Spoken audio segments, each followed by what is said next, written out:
રાજ્યના બજેટમાં ભરૂચ જિલ્લાના વિવિધ વિકાસના કામો માટે સરકાર દ્વારા રૂપિયાની ફાળવણી કરવામાં આવી છે, જેમાં ભરૂચમાં ભાડભૂત ગામ પાસે આકાર લઈ રહેલા વિયરકમ કોઝવે માટે રાજ્ય સરકારે રૂપિયા 1167 કરોડની જોગવાઈ કરી છે। રાજ્યના બજેટમાં ભરૂચ જિલ્લાના વિવિધ વિકાસના કામો માટે સરકાર દ્વારા રૂપિયાની ફાળવણી કરવામાં આવી છે, જેમાં ભરૂચના ભાડભૂત ગામ પાસે આકાર લઈ રહેલા વિયરકમ કોઝવે માટે રાજ્ય સરકારે રૂપિયા 1167 કરોડની જોગવાઈ કરી છે। નર્મદા નદી પર ભરૂચ જિલ્લાના ભાડભૂત ગામ પાસે બહુયામી બેરેજ નિર્માણાધીન છે।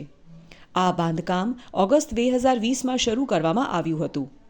આ યોજના કલ્પસર યોજનાનો એક ભાગ છે, જે માટે આગામી વર્ષના બજેટમાં રૂપિયા 1167 કરોડની જોગવાઈ કરવામાં આવી છે, જેથી ભાડભૂત બેરેજ યોજનાને વેગ મળશે।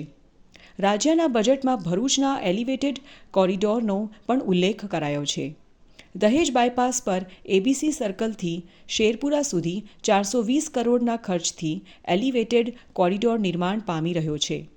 ભરૂચ અને દહેજને જોડતા સ્ટેટ હાઈવે નંબર 6 પર રાજ્યનો સૌથી મોટો એલિવેટેડ કોરિડોર બની રહ્યો છે।